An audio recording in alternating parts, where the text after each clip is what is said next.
Selon un écrivain contemporain, ceux qui vivent, ce sont ceux qui luttent. Une lutte où chacun est confronté aux réalités de l'existence. Dans ce combat quotidien, le chemin du triomphe réside dans le travail. À Abidjan, comme dans bon nombre de capitales africaines, le marché de l'emploi compte bien de chômeurs qui attendent parfois désespérément une offre d'emploi. Mais il y a parmi ceux-ci des gens qui n'attendent pas et qui ont franchi le pas vers les petits métiers. Du génie, il en faut pour se lancer dans l'électronique, même si pour la plupart, ils n'ont jamais entendu parler de Lavoisier. Dans leur univers, ils expérimentent chaque jour la fameuse théorie. Rien ne se perd, tout se transforme. Je suis mécanicien en informatique. Je suis électronicien. Télévision, DVD, ampli, micro-ondes. Je fais la maintenance informatique. Carcasses de télévision, d'ordinateurs, de portables, de ventilateurs, c'est le décor que nous rencontrons à l'entrée de l'atelier de l'électronicien. Son quotidien, c'est de redonner vie à tous les appareils électroniques qui ont perdu leur état normal ou tout simplement qui ne fonctionnent plus. Ils ont pour la plupart appris leur métier sur le tas, mais guidés par l'amour et la persévérance, sortent de tout bon apprentissage.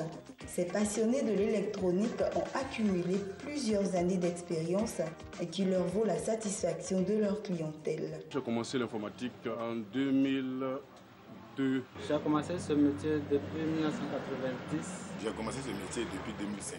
Je suis rentré dans ce métier en 91. Depuis 96.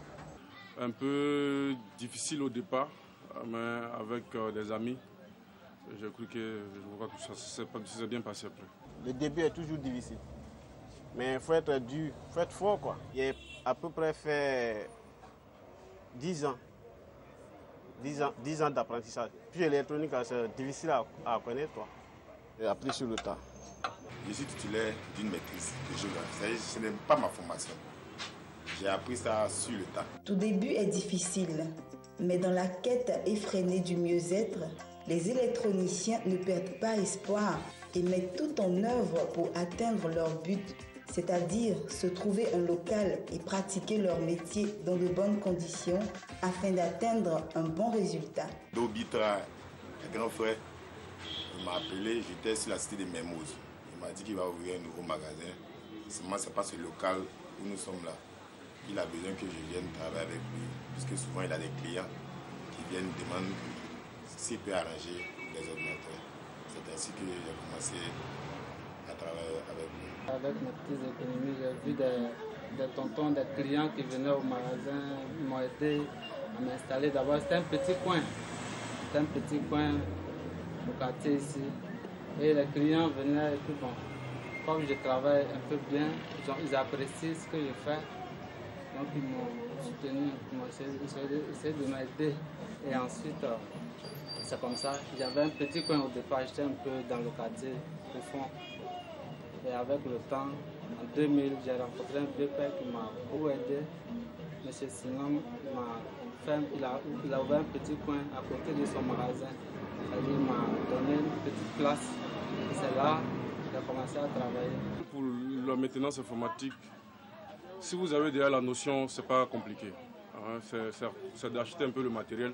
Au maximum, si tu as moins 100 000, tu peux payer ton matériel. Maintenant, pour le magasin et autres, vous connaissez un peu comment ça se passe. Ça vient ici avec cette histoire de magasin, les cautions. Au maximum 250 pour s'installer.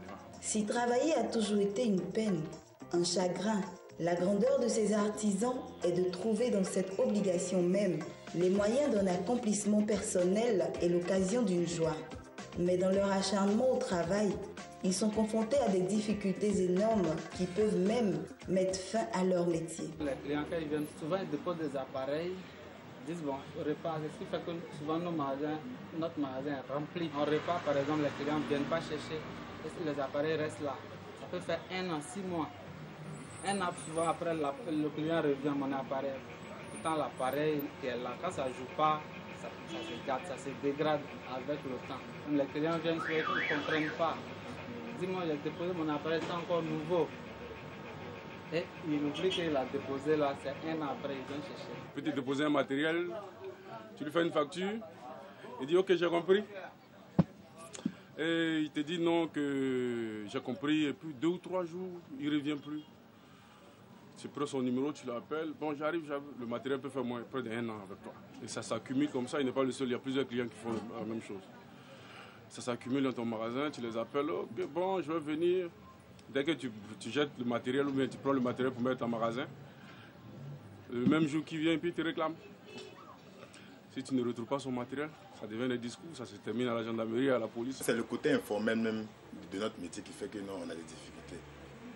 Parce que, à la vérité, si on était plus structuré, c'est-à-dire que si on avait une enseigne, si c'était une entreprise, les clients il n'y aurait pas de difficultés entre les clients et nous. Il y a des clients qui viennent déposer des ordinateurs, ils font 1 an, ils ne reviennent plus. Souvent même 2 ans. Et un bon matin, tu es assis, ils viennent, et mon ordinateur. C'est la relation entre les clients et nous qui pose problème. Et puis c'est surtout des incompréhensions. Et puis puisque nous sommes dans un métier qui est purement électronique, il y a des clients qui peuvent envoyer des machines. Pendant que tu es en train de réparer, il est venu pour une panne X. C'est-à-dire il vient te donner, il dit bon, j'ai telle panne. Et soit en démontant, toi, le technicien, tu peux créer une autre panne. Et là, ça dépend maintenant du bon jugement des clients en question. Le travail du spécialiste de l'électronique requiert beaucoup de concentration et du matériel spécial surtout. Ça, c'est un appareil pour contrôler les trucs. On appelle ça contrôleur. Ça, c'est pinceau. Maintenant, ça, c'est fait. On prend maintenant pour dessouder les trucs. Actuellement, c'est chaud. Tu peux dessouder quelque chose devant toi. Dessouder comme ça.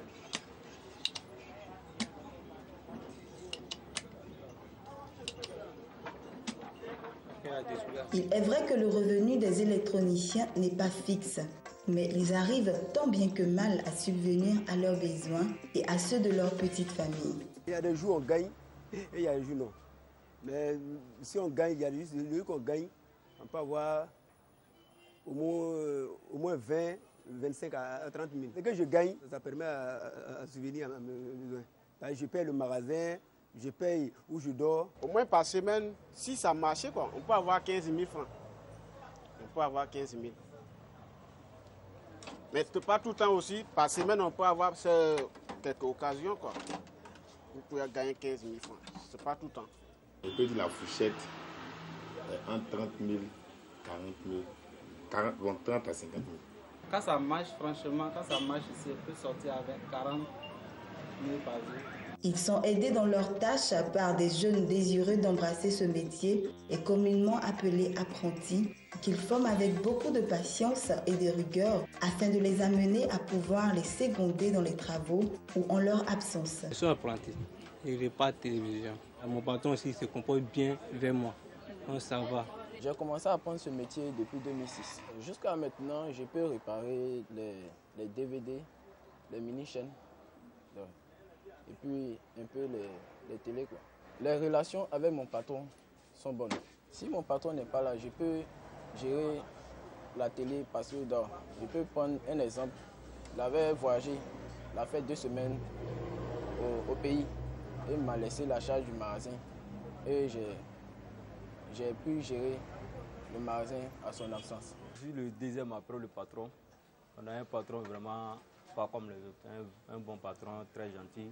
C'est un peu pour nous a tout donné. Grâce à lui aujourd'hui, on arrive à subvenir de nous-mêmes nos propres besoins, quoi. Le métier qui est là, c'est un métier qui demande beaucoup de patience. Donc, on ne veut pas apprendre qui veut.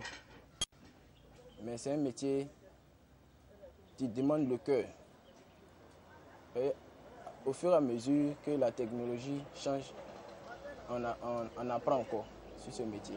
Donc s'ils veulent apprendre ce métier, il faut qu'ils donnent le cœur. Moi, il les conseille n'est qu'à travailler. Ça fait du comme un jour seulement, ça va aller.